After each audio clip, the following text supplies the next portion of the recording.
नमस्कार, मैं हूं पवन त्यागी। नई संसद में विशेष सत्र की घोषणा हुई और उस घोषणा का जब समाचार सामने आया कि सरकार 18 सितंबर से लेकर 22 सितंबर तक का 5 दिन का एक विशेष सत्र का आयोजन कर रही है, तो तरह तरह की खबरें आने लगी। किसी ने कहा कि वन नेशन वन इलेक्शन पर इसमें बिल पास होगा, किसी ने कहा कि अब इंडिया का नाम भारत किया जाएगा, ये प्रस्ताव इस नए जो ये सदन है, सत्र है, इसमें आएगा। लेकिन अब एजेंडा सामने आ गया है, बाकायदा संसदीय कार्य मंत्री द्वारा जो ये अब एजेंडा सामने आया है उसमें क्लियर कर दिया गया है कि जो कवायद लगाई जा रही थी वैसा इसमें अभी तक कुछ भी नहीं है, जिसको लेकर देश में मीडिया में चर्चा थी और विपक्ष हमलावर था और विपक्ष ने देश में कहना शुरू कर दिया। भारत से बाहर राहुल गांधी गए थे, वहां बोलना शुरू कर दिया मोदी सरकार तो देश का नाम बदल रही है। मतलब अभी सरकार की तरफ से ऑफिशियली किसी ने कहा भी नहीं, तो उन मुद्दों की चर्चा की जाने लगी और विरोध भी शुरू हो गया। लेकिन अब जो एजेंडा आया है उस एजेंडे को देखकर अब कांग्रेस के ही महासचिव जयराम रमेश का बयान आया है। वो कहते हैं कि साहब अभी जो हमने एजेंडा देखा इसमें तो ऐसा कुछ भी नहीं है, और अभी भी वो कह रहे हैं कि ये तो जो सोनिया गांधी ने पत्र लिखा था प्रधानमंत्री को उसके कारण से सरकार दबाव में आई है, नहीं तो ये एजेंडा बताने को तैयार नहीं थे। एजेंडा सामने आ गया है तो उसमें जो मुद्दे लिखे हुए हैं उसमें लिखा है कि देखिए, एक तो आएगा डाकघर विधेयक 2023, एक आना है उसके अंदर प्रेस और अवधि पंजीकरण विधेयक, और तीसरा इसमें जो है बताया जा रहा है जो सबसे महत्वपूर्ण है वो है मुख्य चुनाव आयुक्त, अन्य चुनाव आयुक्तों की नियुक्ति, सेवा शर्तें, कार्यालय अवधि विधेयक। अब ये तीन ओपन सामने आए हैं। इसमें कांग्रेस के जयराम रमेश जो महासचिव हैं कांग्रेस के, वो ये कह रहे हैं कि बाकी दो का तो इनको शायद पता भी नहीं है और कोई ऑब्जेक्शनल भी नहीं है। ये राज्यसभा से, असल में आपको बता दूं मैं कि 3 अगस्त को अधिवक्ता संशोधन विधेयक, ये एक चौथा उस एजेंडे में लिखा है, ये 3 अगस्त को राज्यसभा से पास कर दिया गया था। अभी ये लोकसभा में पास होना बाकी है। एक तो विधेयक ये है, तो इसमें जो है अधिवक्ता संशोधन विधेयक 2023, उसके बारे में किसी को कोई ऑब्जेक्शन नहीं है। दूसरा है प्रेस और आवधिक पंजीकरण विधेयक 2023, ये दोनों जो है 3 अगस्त को राज्यसभा से पास हुए थे, अब ये लोकसभा से पास होने हैं। उसी तरह 10 अगस्त को राज्यसभा से जो पास हुए थे डाकघर विधेयक 2023, मुख्य चुनाव आयुक्त और आयुक्तों की नियुक्ति, सेवा शर्तें और कार्यकाल, ये दोनों जो है 10 अगस्त को हुए थे। तो इसमें 6 महीने के अंदर अंदर उसको पास कराना है, ये तय होता है। अब लोकसभा से ये पास कराना है। इसको देखकर जयराम रमेश ये कह रहे हैं कि देखिए वो तो शीतकालीन सत्र आना ही था। अब शीतकालीन सत्र अगर आना ही है तो कहते हैं ये तीनों मुद्दे जो अभी ओपन हुए हैं, 3-4 मुद्दे, इसमें तो कोई ऐसा नहीं है कि तब तक इंतजार नहीं की जा सकती थी, तब तक रुक सकती थी सरकार। अब वो सवाल उठा रहे हैं, लेकिन अभी मामला क्या है, अंदर की बात क्या है वो मैं आपको बताऊंगा। असली बात यह है कि इस बार आपको बताएं कि एक उम्मीद जताई जा रही है कि जो शीतकालीन सत्र है वो आगे खिसक सकता है। यानी जो तय टाइम होता है उसका दिसंबर जनवरी के आसपास होता है, उसको आगे बढ़ाया जा सकता है, ऐसा कुछ सूत्रों के हवाले से खबर आ रही है। और ये जो है इसका टाइमिंग इसलिए भी जरूरी है क्योंकि अभी 5 राज्यों में चुनाव है।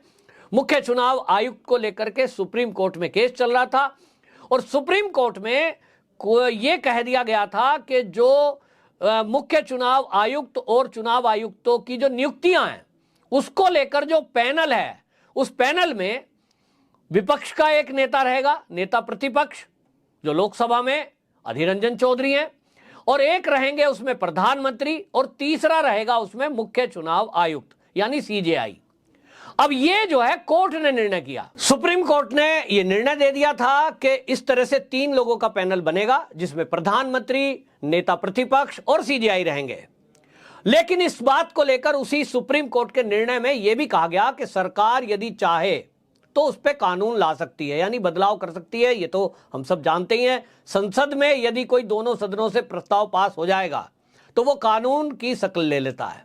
इस मामले की शुरुआत आज से कुछ साल पहले हुई थी जब एक PIL दाखिल की गई थी सुप्रीम कोर्ट में, और उसमें यह कहा गया था कि जो मुख्य चुनाव आयुक्त की नियुक्ति है इसको लेकर के हमारी बात सुनी जाए और जो सरकार है, ये सरकार के पास ये अधिकार रहता है, इसकी नियुक्ति कर दी जाती है। इसमें ये जो सरकार के हाथ में है, ये होने के बजाय इस पर सुप्रीम कोर्ट को दखल देना चाहिए। ये मामला सुप्रीम कोर्ट पहुंचा था और इसीलिए इस मामले की सुनवाई करते हुए कोर्ट ने तो कह दिया ठीक है भाई, इसमें सीजीआई को एक तीसरे मेंबर के तौर पर इसमें शामिल किया जाए।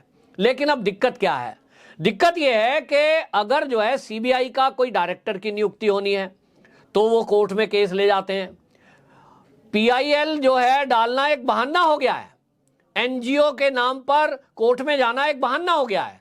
असली बात यह है कि जो भी सरकार ये निर्णय कर रही है उसके हर कार्य में कहीं ना कहीं रुकावट डालनी है। अभी देखिए, ईडी के डायरेक्टर की नियुक्ति हुई तो भी मामला कोर्ट में पहुंच गया कि साहब ये डायरेक्टर की नियुक्ति कैसे हो रही है, एक ही डायरेक्टर का कार्यकाल बढ़ाते जा रहे हैं, क्या इनके पास दूसरा कोई नहीं है? वो कोर्ट ने भी सवाल कर दिया, सुप्रीम कोर्ट ने भी संजय मिश्रा को लेकर सवाल कर दिया सरकार से, क्या आपके पास कोई और उच्च अधिकारी नहीं है जो संजय मिश्रा की जगह? अब सरकार को फिर जवाब देना पड़ा कोर्ट में कि भाई संजय मिश्रा ऐसे कई केस को डील कर रहे हैं जो हाई प्रोफाइल लोगों से जुड़े हैं, करोड़ों रुपए की रिकवरी हो चुकी है। दूसरा, जो एफएटीएफ है उसकी सूची में भारत की स्थिति ठीक हो, इस पर काम हो रहा है और इनकी जानकारी में है। अब कोर्ट तो कोर्ट है, कोर्ट ने आदेश दे दिया नहीं, इनका कार्यकाल आगे नहीं बढ़ेगा, दूसरा आदमी खोजो। तो सरकार के पास क्या रास्ता है? सरकार के पास एक ही रास्ता है कि उस कानून में परिवर्तन कर दिया जाए। ठीक इसी तरह जब सुप्रीम कोर्ट मुख्य चुनाव आयुक्त की नियुक्ति को लेकर यह घोषणा कर देता है, यह फैसला दे देता है कि जो 3 लोगों की समिति रहेगी उसमें एक सीजेआई रहेगा, तो अब आप सोचिए, एक सीजेआई हो गए, एक हो गए नेता प्रतिपक्ष, तीसरे हो गए प्रधानमंत्री। तो अगर मुख्य चुनाव आयुक्त और नेता प्रतिपक्ष जो चाहेंगे, जिसकी नियुक्ति चाहेंगे, वो नियुक्त होगा, तो फिर सरकार का क्या रोल रह गया?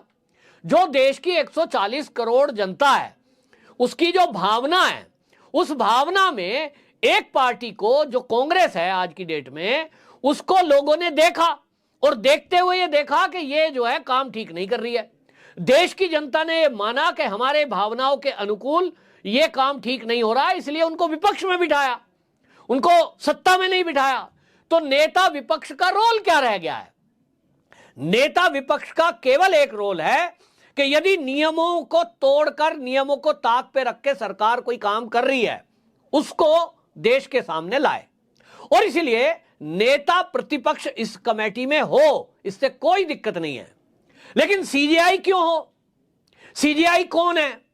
क्या यहां कोई ऐसा देखा जाएगा कि मुख्य चुनाव आयुक्त की नियुक्ति को लेकर कोई फैसला सुनाना है?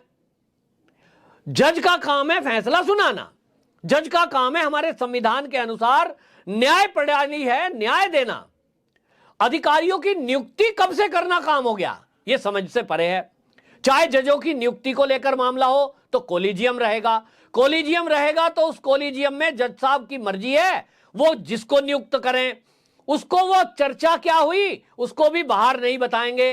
कोलिजियम आरटीआई के दायरे से भी बाहर है, तो जज साहब जो करें वो सही। ये पूरी देश की जनता देख रही है और जनता की भावना यह है कि जो सरकार को हमने चुनकर भेजा है वो करे भाई, सरकार को क्यों चुन के भेजा? और इसीलिए ये जो विशेष सत्र है संसद का, उसने तय किया है कि ये जो मुख्य चुनाव आयुक्त और अन्य आयुक्तों की जो नियुक्ति होगी, अब इसमें अमेंडमेंट किया जा रहा है और इस बिल में यह तय हो जाएगा कि ये जो कार्यकाल और अवधि है, ये नियुक्ति करने के लिए जो 3 लोगों का पैनल बनेगा, वो 3 लोगों के पैनल को राष्ट्रपति गठन करेंगे। उसमें एक रहेंगे प्रधानमंत्री, उसके अंदर एक रहेंगे नेता प्रतिपक्ष, और इसके अलावा प्रधानमंत्री के द्वारा नामित एक सदस्य जो कैबिनेट मंत्री होगा, वो सदस्य भी रहेगा। यानी 3 ही लोग रहेंगे, लेकिन प्रधानमंत्री, कैबिनेट मंत्री, नेता प्रतिपक्ष भी रहेंगे। जैसा मैंने कहा, अगर सरकार ऐसा कर रही है कि मान लीजिए भाई कोई जूनियर मोस्ट बंदा है और सरकार का चाहता है, हो सकता है सरकार जो है अभी एक नया आईपीएस नियुक्त हुआ है और उसको उठा करके चाहता है, इसलिए उसको मुख्य चुनाव आयुक्त बना दे। तो भाई ये तो जो बाकी और लेवल के हैं सीनियरिटी के हिसाब से, उनके साथ अन्याय हो जाएगा। इस अन्याय की जानकारी विपक्ष को होनी चाहिए और देश को भी। इसलिए नेता प्रतिपक्ष का रखा जाना जरूरी है। तो जो सरकार अब ये विशेष सत्र में प्रस्ताव ला रही है, इसमें नेता प्रतिपक्ष को रखा गया है, लेकिन फैसला अल्टीमेटली सरकार के हाथ में है। एक उसमें प्रधानमंत्री रहेंगे और प्रधानमंत्री का कैबिनेट मंत्री रहेगा। तो निश्चित जानिए कि नियम कायदे कानून में सरकार काम करना चाहती है, लेकिन मुख्य चुनाव आयुक्त या कोई भी आयुक्तों जो इनकी नियुक्ति है या किसी संस्था के डायरेक्टर की नियुक्ति है, उसमें सुप्रीम कोर्ट की दखलंदाजी ना हो, इस विधेयक के पीछे का मकसद यह है। और इसी को लेकर अब कांग्रेस ने हल्ला करना शुरू कर दिया है और कांग्रेस ने तो घोषणा कर दी है कि विशेष सत्र में जो मुख्य चुनाव आयुक्त और आयुक्तों की नियुक्ति है, इसको लेकर हम पूरी तरह से विरोध करेंगे, हम बिल्कुल पूरी तरह से इसको पास नहीं होने देंगे, ये कांग्रेस ने घोषणा की है। यानी कांग्रेस के कार्यकाल में जो वो खुद करती रही है, उसी काम को मोदी को करने से रोक रही है। ये विपक्ष का एक चेहरा है। बहरहाल मोदी सरकार ने अभी झटके दिए हैं। असली झटका मेरी जानकारी अभी हो रहा है कि अभी इसमें जो सर्वदलीय बैठक होने जा रही है, एक दिन पहले गणेश चतुर्थी के दिन नई संसद का उद्घाटन होगा, वहां G20 की चर्चा होगी। ये दोनों चर्चाएं भी होनी है। और अभी एक जो विधेयक है, जिस तरह से आपने कहा, हंगामा होने की उम्मीद है जो मुख्य चुनाव आयुक्त को लेकर। आपकी क्या राय है, कमेंट बॉक्स में जरूर बताएं। वंदे मातरम।